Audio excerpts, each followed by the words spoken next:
aí, gente? Estamos ao vivo ou não estamos? Ah.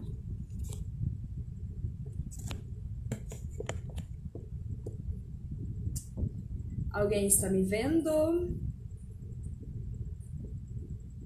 Será? Será? Bom, como não... Aê, entrou alguém. Vou até dar um tchauzinho. E aí, Jefferson, tá conseguindo me ver? Tá me ouvindo? Tudo certinho? Como vocês estão, gente? Vocês estão animados para o frio? Vou dar um tempinho enquanto o pessoal vai chegando na live, o Instagram vai avisando que a live começou, melhor live aí da semana. Brincadeira. Tá travando um pouco. Essa é a minha internet.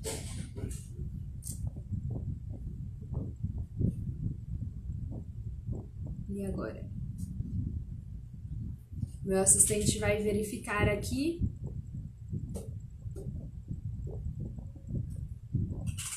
Pessoal que tá entrando, tá conseguindo me ver, beleza? Se estiver conseguindo me ver, me ouvir, ok, tudo bonitinho, sem travar, manda um joinha, por gentileza, pra eu ter um feedback.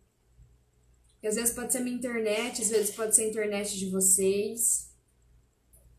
Ao vivo tem dessas coisas. Então mandem um joinha se vocês estão conseguindo ver. Se não estão conseguindo, escreve aqui pra mim, tipo, tá travando, tudo mais.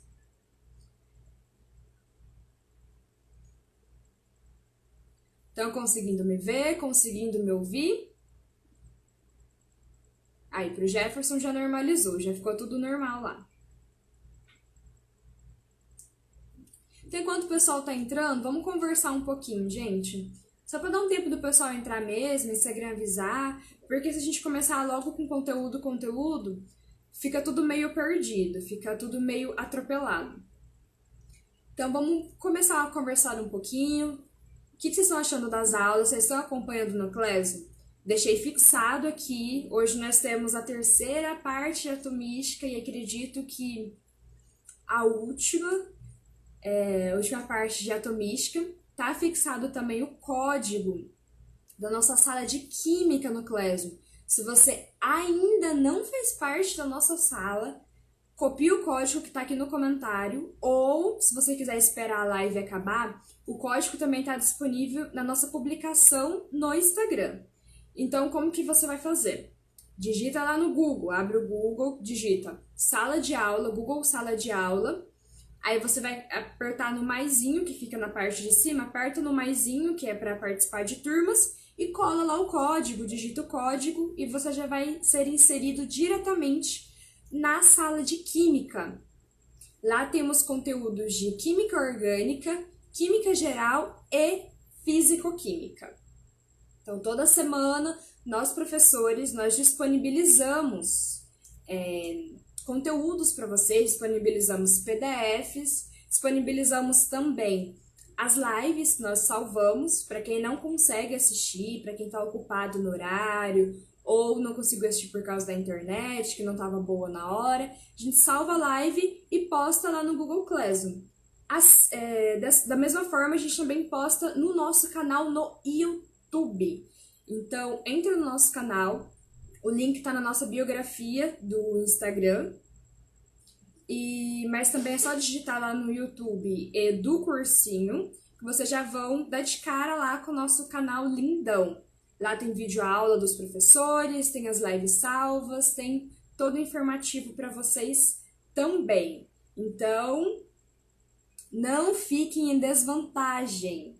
Você aí que está me assistindo, que ainda não faz parte da nossa sala de aula no Google, acredite, já tem mais de 100 pessoas, porque é o nosso número de estudantes da sala, então já tem mais de 100 pessoas na sua frente.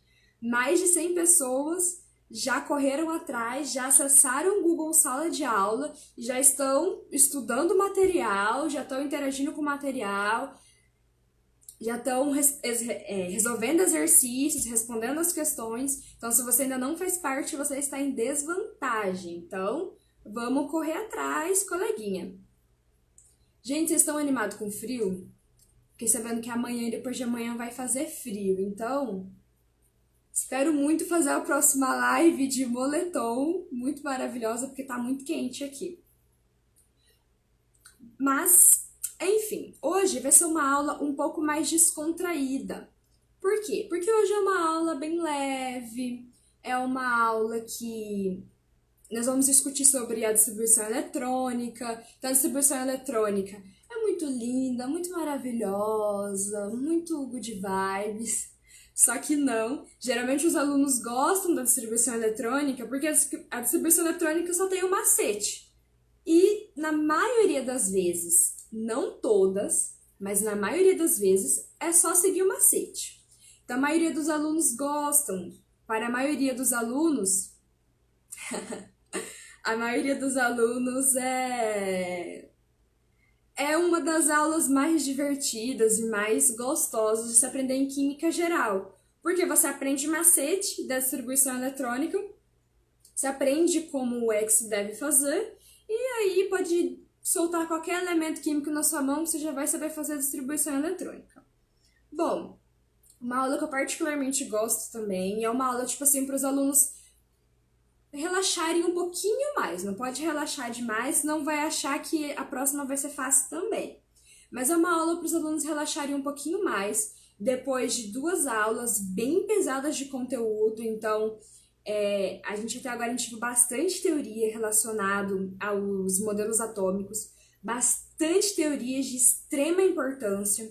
Então, se você não sabe do que eu tô falando ou não se lembra, vai lá no Google Classroom, vê a aula 1, a aula 2, assiste as lives. Se você esqueceu de algum detalhe, assiste as lives que estão salvas lá. Mas não deixe de acompanhar o bonde, gente, porque o bonde já entrou no trilho, já tá andando, só vai parar na porta do Enem, só vai parar em novembro desse ano. Se você tá perdido ainda, se você ainda não entrou no bonde, corre, meu filho, e pula pra dentro pra poder dar certo. Porque o bonde já tá no caminho já. E só para no destino final. Não tem parada no meio. Então hoje vai ser um pouco pra gente relaxar um pouquinho mais. A gente vai falar sobre a distribuição eletrônica, sobre os números quânticos. Os números quânticos, eles estão totalmente relacionados com a distribuição eletrônica. Muitos professores gostam de explicar os números quânticos primeiro e depois a distribuição eletrônica, ou distribuição eletrônica e depois números quânticos.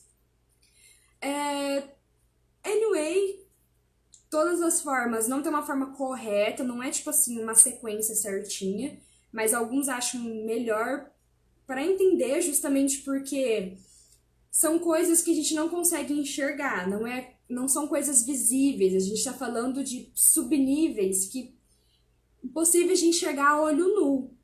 Então, muita gente gosta de apresentar um conteúdo primeiro para ficar mais fácil de entender o outro. Mas hoje eu trouxe primeiro para vocês a distribuição eletrônica, trouxe para vocês para a gente treinar a distribuição eletrônica.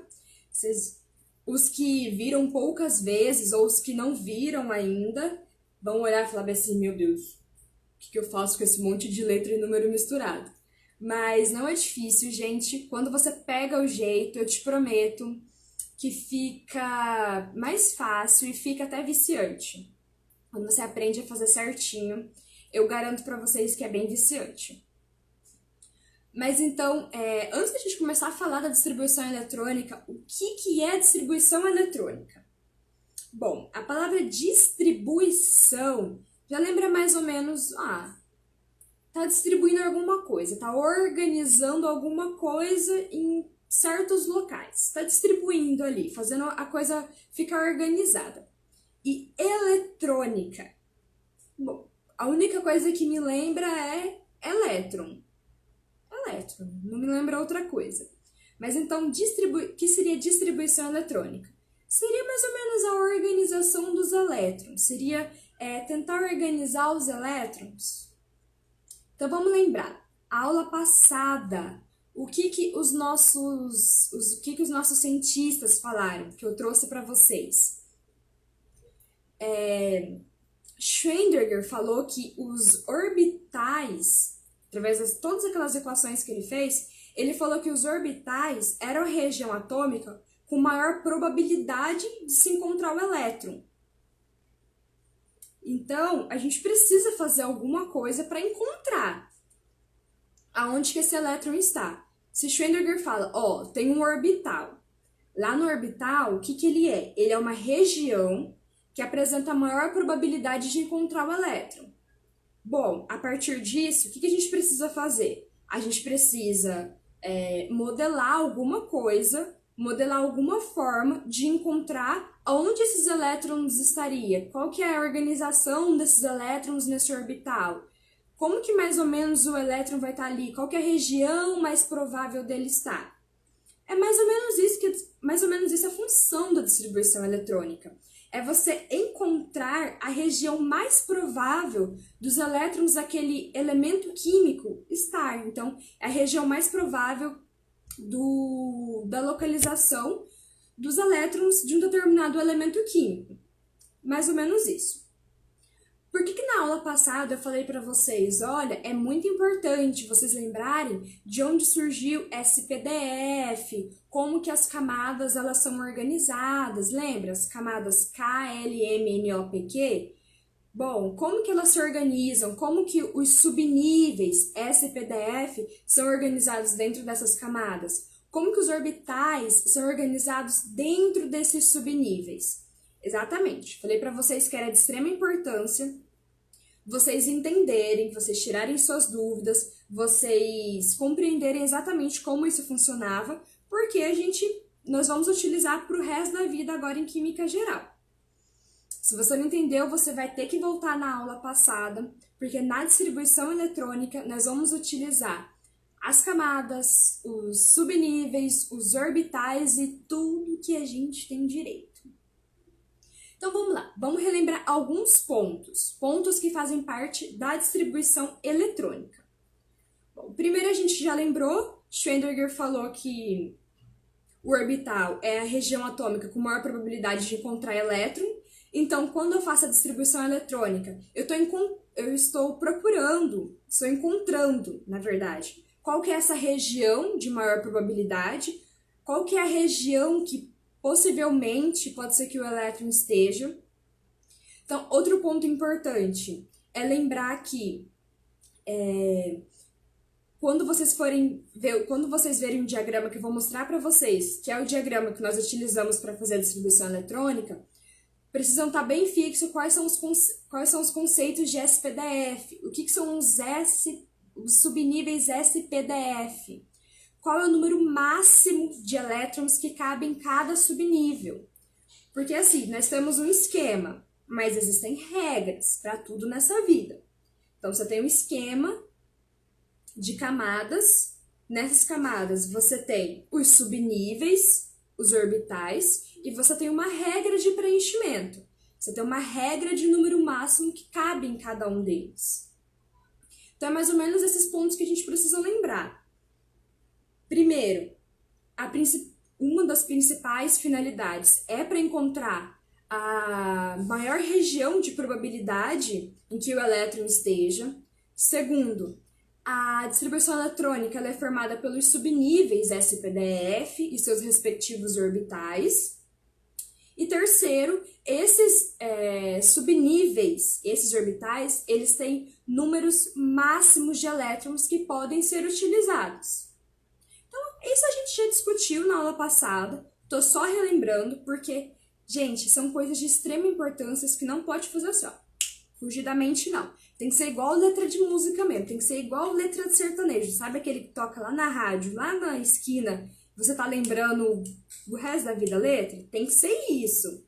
Então, você tem que lembrar quais que são os números máximos de elétrons que cabem em cada subnível, tem que lembrar como que é a composição de cada subnível, tem que lembrar mesmo.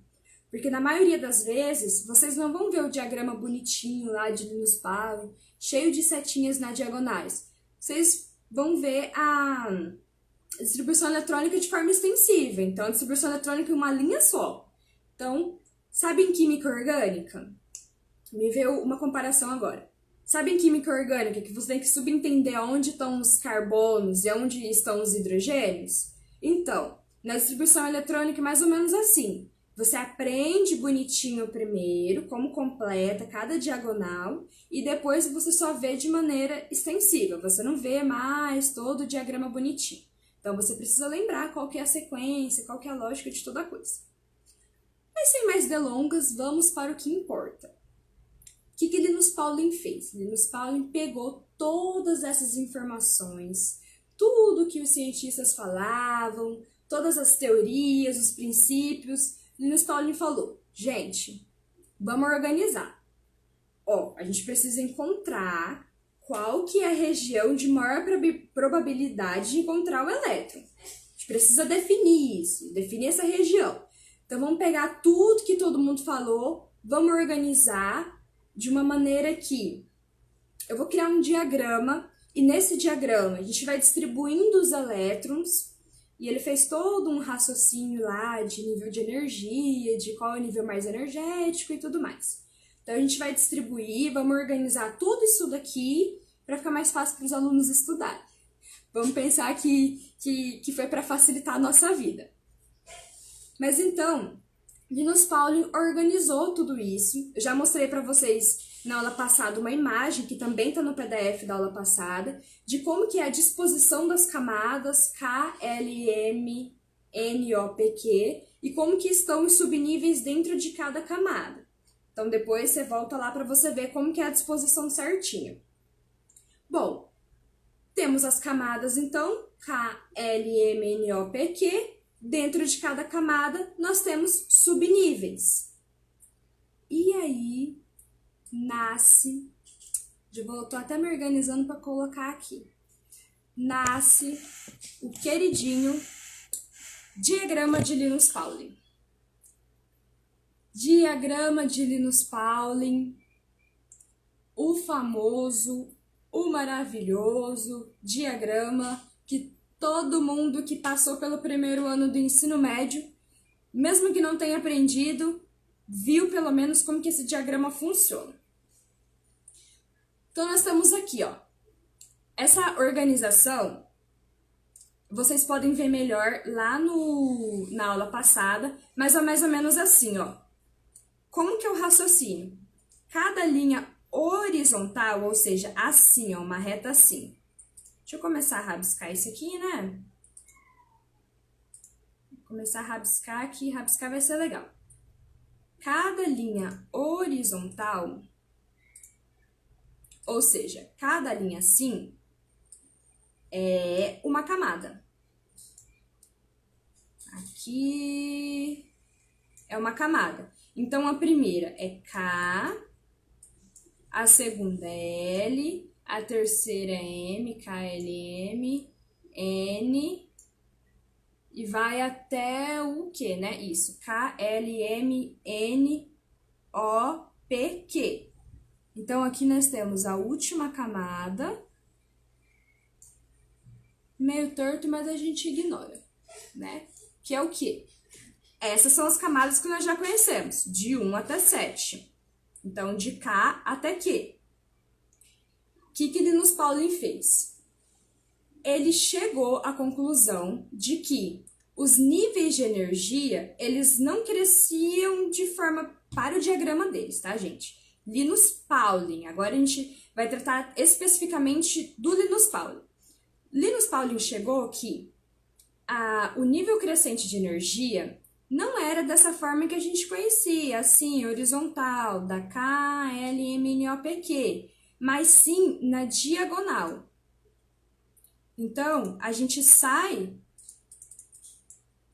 desses daqui em horizontal e nós vamos para as diagonais, que são as setas em cinza. São essas setas aqui.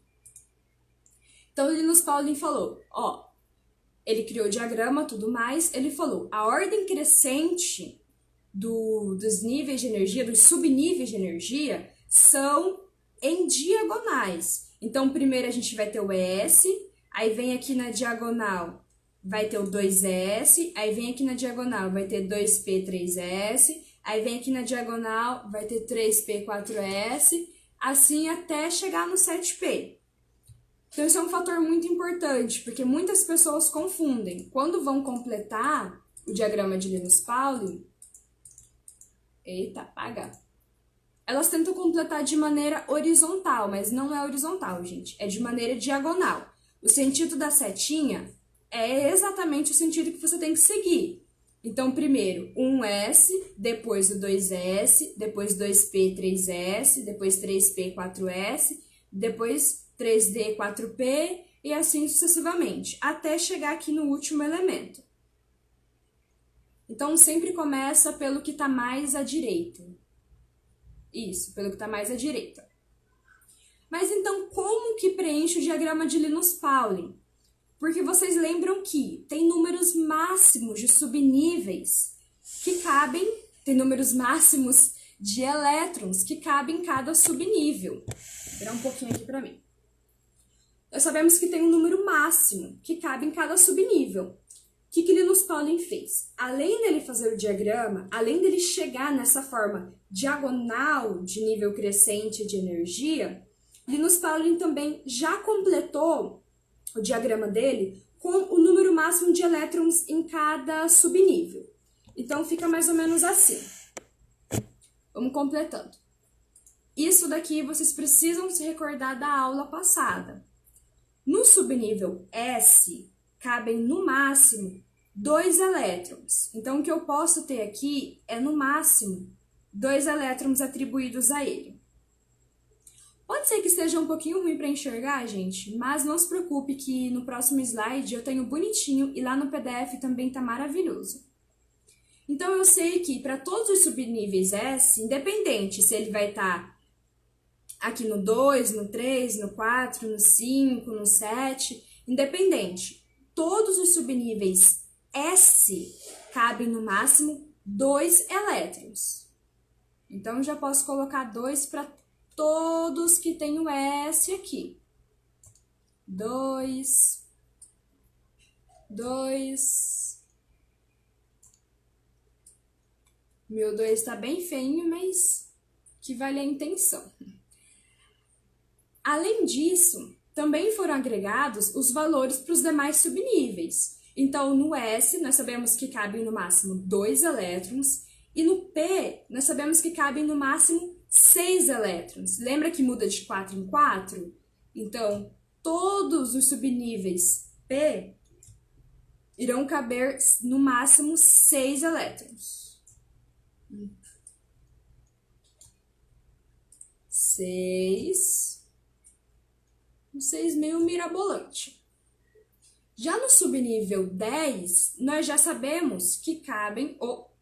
já falei até a resposta. Já no subnível D, nós sabemos que cabem 10. Então, D de 10.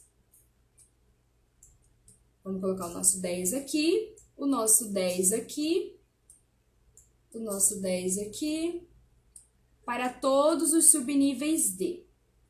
E no subnível S, nós sabemos que cabem 10 mais 4, 14 elétrons. Ó, o meu 4 é bem feio, não sei fazer de outro jeito, mas como eu preciso fazer só 2 vezes, então vocês vão aguentar. Então, nasce o nosso diagrama de Linus-Pauling. Todos os subníveis S, nós sabemos que cabem no máximo 2 elétrons. Todos os subníveis P, nós sabemos que cabem no máximo 6 elétrons. Nos subníveis D, no máximo 10 elétrons. E nos subníveis F, no máximo 14 elétrons. Então, nosso diagrama, seguindo da maneira diagonal, como Linus-Pauling determinou, nós vamos ter 1s2, 2s2, 2p6, 3s2, 3p6, 4s2 e assim sucessivamente, seguindo as diagonais, seguindo o sentido da reta diagonal, até chegar em 7p6. Aqui nós temos o diagrama bonitinho para quem quiser printar, para quem quiser guardar a imagem. Gente, tem muitas imagens desse diagrama na internet, é muito fácil encontrar, mas valorizem o meu trabalho, porque ficou lindo, olha. Então, nós temos aqui bonitinho, completado certinho o diagrama de Linus Pauling. Não tem muito segredo, pessoal. Agora que eu já apresentei o diagrama de Linus Pauling para vocês, não tem segredo nenhum. Como eu disse para vocês, na maioria das vezes, não todas, porque mais para frente, lá em estabilidade energética, ligações químicas, a gente vai entender que ocorrem algumas exceções. Mas até então, vamos ficar com o diagrama bonitinho na nossa cabeça, vamos lembrar bonitinho qual é o número de elétrons máximo em cada subnível, para não esquecer. Lembra, tem que ser igual a letra de música, que fica gravada aqui na cabeça. Vamos ficar com o diagrama de Linus Pauling bonitinho na cabeça. Então não vai ter segredo. Depois que a gente conheceu, nós vamos completar o diagrama de Linus Pauling. Antes de eu mostrar um exemplo para vocês, vou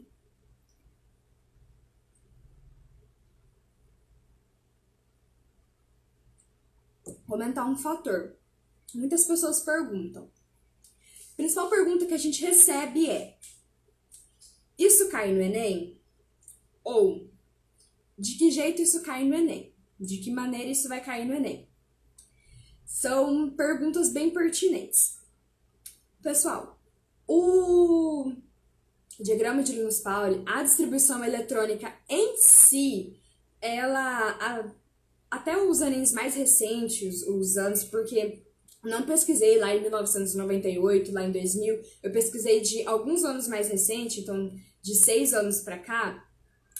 Distribuição eletrônica, ela não caiu até agora, especificamente, tipo assim, a distribuição do elemento tal é desse jeito. Aí, ou desse jeito ou daquele outro, marque a alternativa correta. Não cai especificamente desse jeito, tipo assim, é isso e marque a alternativa correta da distribuição eletrônica. Não é exatamente isso, mas o que acontece?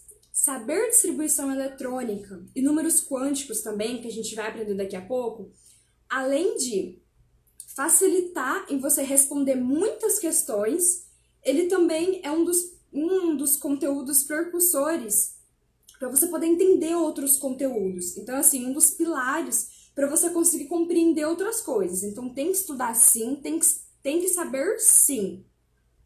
Vai cair no Enem, tipo assim, faça a distribuição eletrônica desse elemento aqui? Não desse jeito. Mas vão cair coisas, tipo assim, relacionadas à ligação química, que você precisa se lembrar da distribuição eletrônica, consequentemente, lembrar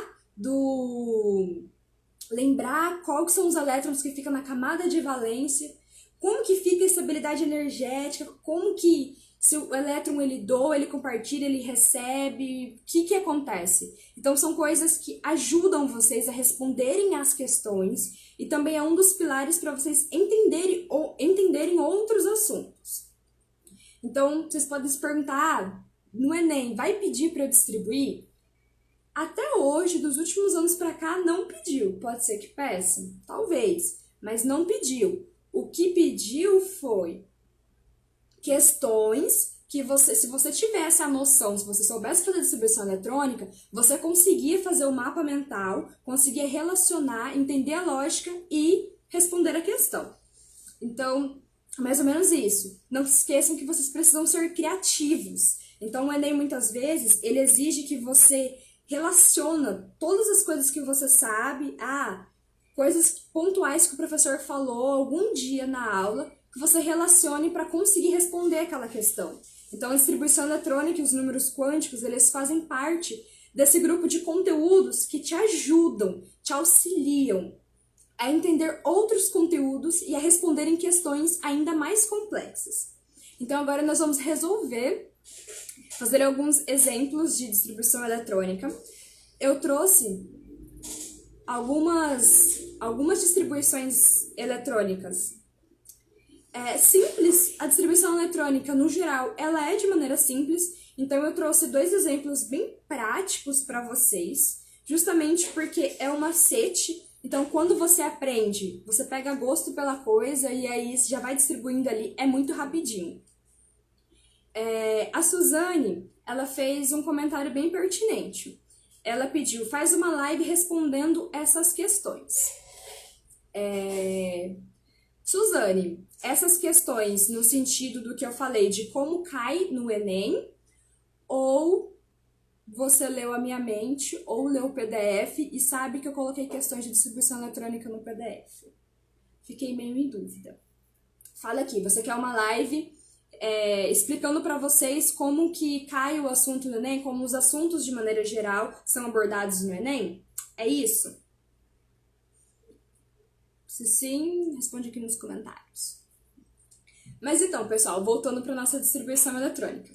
Eu trouxe algumas distribuições eletrônicas simples, curtinhas, mas de maneira geral, por mais que a distribuição eletrônica seja bem grande, seja, sei lá, de 110 o número atômico, é só pegar 110 e distribuir de maneira que você respeite o número máximo de elétrons em cada orbital. Então é um macete que quando você aprende fica legalzão. Vou colocar aqui para vocês, é o mesmo exemplo que nós temos no PDF. Então, se preocupa em entender agora aqui na live, e lá no PDF você abre, lê de novo, exercita de novo. Então agora se preocupa em entender. Agora se preocupa... Tô lendo aqui. Agora você se preocupa em entender. Lá no PDF você pega de novo, pratica de novo, faz as suas anotações. Respondendo só questões do Enem, para a gente entender melhor como funciona. Exatamente. Sobre questões do Enem. Exatamente engloba o que eu falei para você. Como as questões do Enem, elas envolvem outras coisas, não necessariamente a distribuição eletrônica, envolvem outras coisas, vocês precisam de muitos conceitos que eu ainda não passei. Então é por isso que eu não trouxe ainda, e lá no PDF também vocês vão encontrar questões de vestibulares, de importantes vestibulares e afins. Mas, porque justamente as questões do Enem, vocês ainda precisam dar um passo a mais, precisam de conceitos a mais. Mas não se preocupe, farei live sobre isso, farei live só respondendo questões do Enem. Quando a gente tiver mais aulas acumuladas, eu vou mostrar para vocês como que é a questão e como que vocês podem responder relacionando tudo que a gente estudou até então.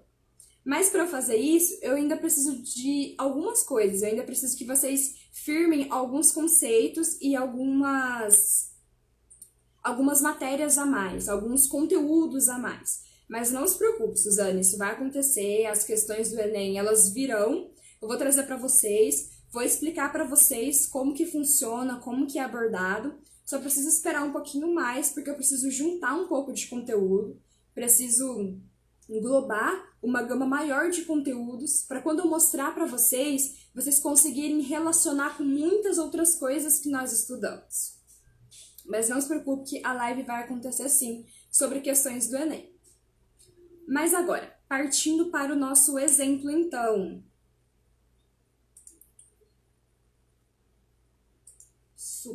Partindo para o nosso exemplo. Eu trouxe aqui para vocês o elemento sódio, o nosso exemplo número 1. Eu vou dar um zoom aqui. Aqui. Por que eu coloquei dessa forma para vocês? Porque vocês vão se perguntar, tá, eu conheço o elemento, eu vi o elemento na tabela periódica ou eu vi o elemento em qualquer outro lugar. Como que eu sei o que são os elétrons? Como que eu sei qual é a quantidade de elétrons? Como que eu sei o que eu vou usar para distribuir? Bom, então eu coloquei aqui para vocês uma representação bem simples de como mais ou menos o elemento químico ele fica na tabela periódica. Então, com a inicial dele, Aqui no caso do sódio é o Na. E aqui eu coloquei para vocês, na parte superior, o número 11 e o número 23. Por quê? Primeiro passo da distribuição eletrônica é vocês justamente identificarem o que vocês utilizarão para distribuir. Qual que é o número que eu vou distribuir? Será que vai ser o 23? Será que vai ser o 11? O que vai ser? Bom, o 23, ele diz respeito à nossa massa atômica. Seria mais ou menos assim, de maneira bem simples. Quantidade em gramas que eu tenho em mol desse elemento aqui. Mais ou menos isso. Isso a gente usa lá em estequiometria, em cálculos, a famosa regrinha de 3, essas coisas assim. E o número 11, ele representa um número atômico. O que é um número atômico? O número atômico, na verdade, ele é o número de prótons. Carga positiva, número de prótons que aquele átomo possui. Mas por que então que a gente usa esse número, que é o de prótons, para fazer a distribuição de elétrons? Porque funciona mais ou menos assim. Quando esse átomo ele está no seu estado fundamental, ou seja, quando ele está no estado estacionário, quando ele não está recebendo energia, não está liberando energia, não está fazendo nada, não está se dissociando, não está em forma de íon, não está de jeito nenhum, ele está normalzinho. Quando ele está normal, sem nenhuma intercorrência, o número de prótons que o átomo possui vai ser igual ao número de elétrons. Então, quando vocês pegam a tabela periódica e vocês veem os elementos, o número atômico que está lá, ele diz respeito ao átomo no seu estado fundamental, sem fazer nada, paradinho, quietinho. Então, o que você pode subentender? Que aquele número de prótons vai ser igual ao número de elétrons. Então, o número atômico dele pode ser representado pode ser associado, na verdade, como o número de elétrons como o número de elétrons que aquele átomo possui. Então, lembre-se, no estado fundamental, quando o átomo está paradinho, sem fazer nada, tá do jeitinho ali que ele é, sem nenhuma intercorrência, sem emissão, sem absorção de energia, sem nada, o número de prótons dele, o número atômico, corresponde ao número de elétrons. Vamos lá, voltando, porque aqui nós temos um átomo em estado estacionário. O que nós vamos fazer? Nós já vimos que ali o número atômico é 11. Então, eu tenho 11 elétrons para distribuir no meu diagrama de Linus Pauling. Aqui eu coloquei o diagrama para vocês, porque nós vamos distribuir juntos. Então, vai ser mais ou menos. No subnível S, nós já sabemos que cabem 2. Então, eu vou completar aqui com o número 2. E eu vou continuar completando até eu ter os 11 elétrons distribuídos aqui no meu diagrama. Então, passa para o de baixo, seguindo o sentido da seta. No subnível S, eu sei que cabem 2, então eu vou colocar 2 novamente. No subnível P, eu sei que cabem 6, então já vou colocar 6 aqui. Agora eu conto para ver quantos faltam. Bom, eu já coloquei 6 aqui, coloquei 2 aqui e 2 aqui. Então, 6 mais 2 são 8, mais 2 são 10. Eu sei que o número atômico é 11, então eu preciso completar faltando mais um elétron ainda para eu encaixar no meu diagrama. Então, eu vou completar. Como eu sei que aqui no S cabe no máximo 2 e eu só preciso colocar 1, então eu posso colocar 1 muito bem aqui nesse S. Eu tô vendo que algumas pessoas estão mandando perguntas e podem mandar, gente, que depois eu vou responder todas, tá? Eu tenho um assistente aqui anotando as perguntas, então pode ser que você mande essa pergunta, demore um pouquinho para responder, mas ela será respondida, tá? Então, voltando aqui, completei com 2 aqui no S, com 2 aqui no outro S, com 6 aqui no P. Eu fechei 10, mas ainda preciso completar mais um elétron que está faltando. Então, como no S cabe 2 no máximo, posso completar com esse 1 que falta. E aí, nós chegamos na distribuição eletrônica do sódio. 1s2, 2s2, 2p6, 3s2. Lembra que eu falei para vocês que vai ser muito comum vocês verem dessa forma aqui, ó, escrito de maneira extensiva? É exatamente isso. 1s2, 2s2, 2p6, 3s1. A Suzane perguntou se... eu vou responder antes de a gente ir pro próximo exemplo. É verdade que o maior número sempre vai ser o da massa? No caso da massa atômica? Sim, exceto para o hidrogênio. Por que exceto para o hidrogênio? Porque o hidrogênio só tem um. Ele tem um tanto de elétron quanto de massa atômica. Na verdade, a massa atômica dele é 1,009, se não me engano. Então, sim, o maior número sempre está relacionado com o da massa atômica, exceto para o hidrogênio, que tem os dois números relativamente iguais. Então, essa foi a distribuição eletrônica do sódio. Agora, nós vamos para a distribuição eletrônica do cálcio. Da mesma forma, eu coloquei aqui para vocês, aqui em cima, da mesma forma que a gente tinha lá no sódio. Então, é o número atômico para vocês identificarem e a massa atômica. O número atômico dele é 20. Então, nós já sabemos que no estado fundamental, a gente pode dizer que o número de prótons é igual ao número de elétrons. Então, nós vamos completar 20 elétrons aqui no nosso diagrama. Já vou pular para o próximo, porque eu tô vendo que eu tô falando bastante e o tempo tá passando. Mas, gente, do mesmo jeito, completa aqui, ó, com 1s2, 2s2, 2p6 e vai até você preencher os 20. Lembrando, sempre seguindo o sentido da setinha. E aí nós chegamos nessa distribuição eletrônica para o cálcio. 1s2, 2s2, 2p6, 3s2, 3p6 e 4s2. Então, vamos conferir para ver se tá certo? Para você não dar uma de doida? Vamos lá. 2 com 2, 4, com 6, 10, com 2, 12, 18, 20. Então, tá certinho. Fizemos a distribuição eletrônica do cálcio. Aí, você me pergunta, bom, mas eu já vi que a distribuição eletrônica, ela pode ser representada de outra forma também. Eu vi que a gente pode fazer a distribuição eletrônica sabendo os números quânticos, relacionando com os números quânticos. Isso mesmo, 1s2, 2s2, 2p6, 3s2, 4s2, 3p6. Exatamente, Jefferson. Aí vocês se perguntam, o que tem a ver os números quânticos?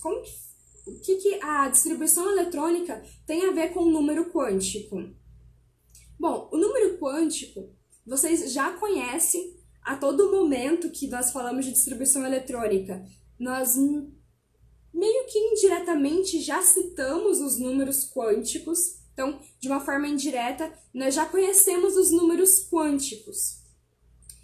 Sei que você pode estar pensando, professor, toda vez que fala a palavra quântico, eu já penso em física quântica, já penso que é uma coisa difícil demais. Bom, gente, realmente, toda vez que fala a palavra quântico, quântica, qualquer outra coisa, eu também penso em física quântica, também penso que a coisa é abstrata, tudo mais. Mas o nosso objetivo aqui é simplificar. Nosso objetivo aqui é entender como funciona e como que a gente usa esse negócio. Vamos lá. Aprendemos a distribuição eletrônica, aprendemos a distribuir os elétrons corretamente no diagrama de Linus-Pauling. Agora nós vamos entender como que são os números quânticos. O que são esses números quânticos? Bom, nós temos 4 números quânticos, 4 tipos de números quânticos. Cada um deles, ele se refere a alguma característica relacionada ao elétron. Então, o primeiro número quântico é o número quântico mais simples de todos, que é o número quântico principal. Lembre-se sempre, principal. P de principal, P de primeiro. Não sei se faz sentido, mas é assim que eu penso. P de principal, P de primeiro. Então, o primeiro número quântico é o número quântico principal. Ele é representado pela letra N. Então, o que é o número quântico principal? Ele nada mais é que, para você que nunca ouviu, agora você vai se surpreender que você sempre soube do número quântico quando você fazer a distribuição eletrônica. Ele é a camada. Lembra daquela camada KLMNOPQ? Que na verdade pode ser escrita como 1, 2, 3, 4, 5, 6, 7? Então, o número quântico principal, ele corresponde a esses números: 1, 2, 3, 4, 5, 6 e 7. Então, na camada K, o número quântico principal é o 1, na camada L é o 2, e assim sucessivamente. O segundo número quântico é o número quântico secundário, o próprio nome já diz, secundário de segundo.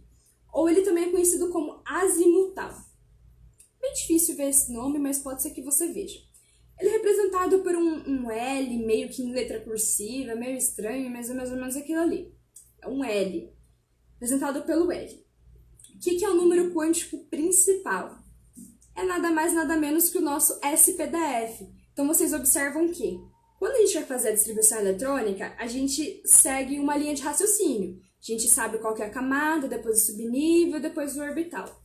E é o mesmo raciocínio do número quântico. Primeiro a gente sabe a camada, que é o número quântico principal, depois o subnível dele, que é o número quântico secundário, o SPDF, depois os orbitais e assim sucessivamente, até completar os 4. Então, primeiro, corresponde às camadas de 1 até 7. Segundo, o número quântico secundário, ele corresponde ao SPDF, que são os nossos subníveis. E ele varia de 0 até N-1. N-1, lembre-se que é o número quântico principal. Então, o que acontece? Se o número quântico principal vai de 1 até 7, no número quântico secundário, o SPDF, ele vai de 0 até 3. Ou seja, vai ser 0, 1, 2, 3. Sempre começando do zero. Sempre, sempre, sempre. Número quântico secundário começa do zero. Depois do número quântico secundário, nós temos o número quântico magnético. Você pode ver ele representado por M ou por ML. Vocês percebam que ele sempre vai fazendo referência ao número quântico anterior. Então, justamente por isso, porque um é em sequência do outro. Então, tem o N, que é o principal, o L, que é o secundário, e o ML, que é o magnético. O número quântico magnético, ele vai de menos L até L. Por quê? É mais ou menos assim. Agora você precisa se lembrar da quantidade de orbitais. Isso é um pouquinho complicado, volta na aula passada, volta na live, porque eu falei certinho para vocês. Agora eu só vou dar uma pincelada por cima. Mas você precisa se lembrar da quantidade de orbitais que tem dentro de cada subnível. Para facilitar, vou relembrar. A quantidade de orbitais é sempre a metade que cabe naquele subnível. Então, tipo assim, se no subnível F cabem 14 elétrons, então ele vai ter 7 orbitais. Por que é importante vocês lembrarem disso? Porque agora eu vou mostrar para vocês como que... Cadê? Aí. Como que é o número quântico magnético. Então, nós temos aqui uma tabela. Aqui nós temos os subníveis, SPDF. Eita, não fiz nada. SPDF. Gente, tá doido. SPDF. Aqui nós temos os valores de L, ou seja, de número quântico secundário. E aqui nós temos os orbitais, que foi o que eu acabei de falar para vocês. Lembra que no F cabem 14 elétrons? Então, ele tem 7 orbitais. Então, como que vai ser o número quântico magnético dele? Bom, se no subnível S só cabe um orbital, então o ML dele, o número quântico magnético, vai ser somente o 0. Se no P cabem 3 orbitais, então eu vou precisar completar 3 aqui. Então vai começar do menos 1, aí vai ter o 0 e o mais 1. No subnível D, cabem 5 orbitais. Então, eu vou começar do menos 2 e até o mais 2, completando 5. 1, 2, 3, 4, 5. E no subnível F, que possui 7 orbitais, nós vamos do menos 3 até o mais 3. Lembre-se sempre, tem que passar pelo zero, porque o primeiro inicia com 0. Então, vai dar 7 certinho. 1, 2, 3, 4, 5, 6, 7. Vou mostrar agora para vocês, nós temos acho que 10 minutos, se não me engano. Vou mostrar um exemplo prático para vocês de como que nós encontramos os números quânticos dos elementos, dos átomos. Do átomo de cada elemento, no caso, né? Tá travando aí para vocês, gente, ou só pro Jefferson? Bom, então, falei para vocês que tinham 4 números quânticos. Eu falei de 3, o principal, o secundário e o magnético. O quarto, ele é mais simples. Lembra que eu falei para vocês que Pauli determinou uma maneira de preencher os orbitais? Que precisava ser sempre com 2 elétrons em sentido oposto? Eu até mostrei com o esqueminha da caneta. Um precisa estar para baixo, o outro precisa estar para cima. Então, o quarto número quântico, ele diz respeito a isso, que é o número quântico de spin. Se você não lembra de todas as informações que eu tô passando, volta nas aulas. É sempre muito importante voltar nas aulas, ter isso bem em mente. A internet de vocês... a internet deve estar um pouco ruim. Mas enfim, vamos lá. O quarto número quântico é o número quântico de spin. Lembra, spin é a rotação que o elétron faz em seu próprio eixo. Então, isso é bem simples. Quando você está completando os orbitais, você representa os elétrons através de setinhas, né? Então, quando você está completando o orbital, você coloca uma setinha para cima, uma setinha para baixo. Depois, uma setinha para cima, uma setinha para baixo. Se o último elétron que você colocar no orbital, ele for de seta para cima, quer dizer que o spin dele, o número quântico de spin dele, vai ser igual a menos meio. Se quando você completa o orbital, a última setinha que você colocar, ela for para baixo, isso quer dizer que o número quântico de spin dele é igual a mais meio. Isso também é uma coisa muito importante que vocês precisam fixar. Tem maneira certa? Começa por cima, começa por baixo? Não, gente. Por isso que o quarto número quântico, o número quântico de spin, ele varia muito. Se você começar por cima... se você terminar, na verdade, se você terminar por cima, você vai ter menos meio. Se você completar o último elétron virado para baixo, você vai ter mais meio.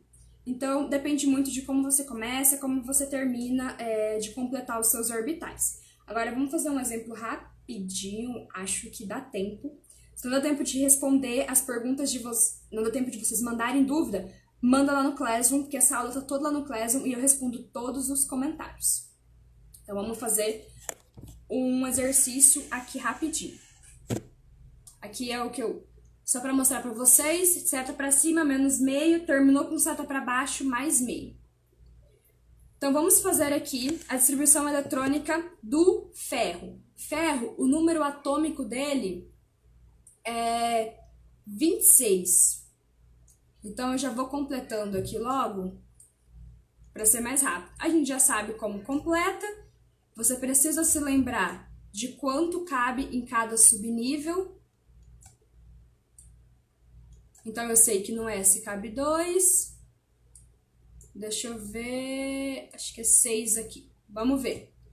2, 4, 10, 12, 18, 20, 26. Lembra, no 10... você pode completar, no D, você pode completar até com 10 elétrons. Então, aqui eu cheguei em 20, eu só preciso colocar 6 aqui no D. Então, eu terminei com 3D6.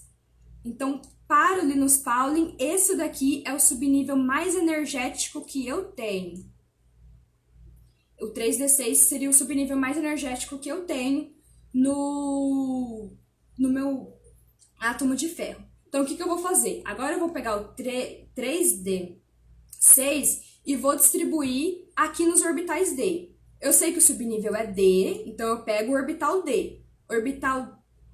Os orbitais D são correspondidos pelo total de 5. 1, 2, 3, 4, 5. Lembre-se sempre, é a metade da quantidade total de elétrons que cabem aqui. Então, se cabem 10, vão ser 5 orbitais. Vou pegar esses 6 elétrons que eu preenchi aqui e vou completar os meus orbitais. Então, coloco lembra, regra de Rand, semi-preencho todos primeiro e depois volto completando. Então, 1, 2, 3, 4, 5. Bom, são 6 elétrons, então falta 1. Aí eu volto e termino de completar esse daqui de maneira oposta. O último que eu coloquei, ele tá com a setinha para baixo. Então eu já sei todos os meus números quânticos a partir dessa distribuição eletrônica que eu fiz e dessa representação de orbitais que eu fiz. Olha aqui, ó. Ui, que susto! Olha aqui, a distribuição eletrônica do ferro vai ser 1s2, 2s2, 2p6, 3s2, 3p6, 4s2, 3d6. O número quântico principal dele vai ser 3, porque, segundo Pauling, esse daqui é o subnível mais energético que eu tenho, então o número quântico principal dele é esse daqui que está na frente, então o 3. O número quântico secundário dele vai ser 2, porque lembre-se sempre que é n-1. Então, 3 menos 1, 2. O número quântico magnético dele é menos 2. Por quê? Lembre-se que vai sempre de menos L até mais L. Então, se tem 5, eu fui de menos 2 até mais 2. O meu último elétron parou no menos 2. Então, o número quântico magnético dele é o menos 2. A referência é sempre onde o seu último elétron para, quando você está preenchendo. E o spin dele, eu coloquei que pode ser mais meio ou menos meio, justamente porque depende da maneira com que você começa e da maneira com que você termina de preencher os seus orbitais. Como eu terminei meu último elétron com a seta para baixo, então é o mais meio, o meu número quântico de spin.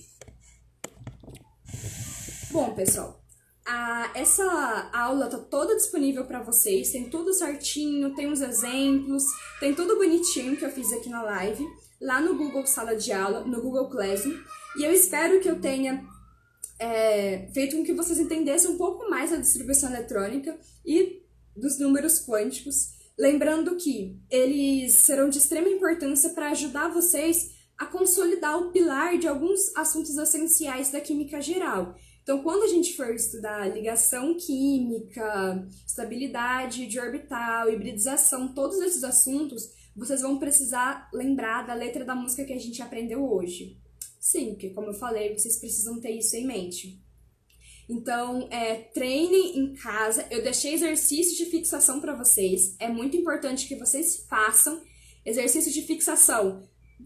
Não tem outro significado a não ser fixar o conteúdo na sua mente. Então, faça exercício de fixação. Se ficar com dúvida ou se você quiser o gabarito da questão, me manda, comenta lá na aba onde está a atividade. Então, comenta que eu passo o gabarito para vocês, eu discuto com vocês, tiro as dúvidas, ajudo vocês a entenderem se ficou alguma dúvida. Então, eu espero que vocês tenham gostado, que vocês tenham aprendido um pouco mais da distribuição eletrônica. Quando a gente aprende corretamente, vira uma coisa legal de se fazer. Então, é só pegar o número atômico, eu sei que ele está no estado fundamental, então é aquele número que eu vou usar para distribuição. Distribuir tudo certinho, respeitando o número máximo que cabe em cada subnível. Peguei o último subnível que eu completei, que é o subnível mais energético, segundo Linus Pauling. Peguei aquele último ali que eu completei, vou destrinchar ele para eu descobrir os números quânticos. Então, se ficou alguma dúvida, mandem. Eu amo interagir com vocês, não sintam vergonha. É uma necessidade que a gente tem de tirar as dúvidas, que a gente não pode levar para frente, porque lá na frente pode prejudicar. Lembrem-se do que eu falei, o bonde tá andando, ele só para no ponto final, só para em novembro desse ano com o Enem. Então, se você tá se sentindo atrasado, corre, meu filho, e entra no bonde logo, porque daqui pra frente a coisa vai começar a ficar complicada. Espero que vocês tenham gostado. Até terça-feira que vem. PPOSA. Fiquem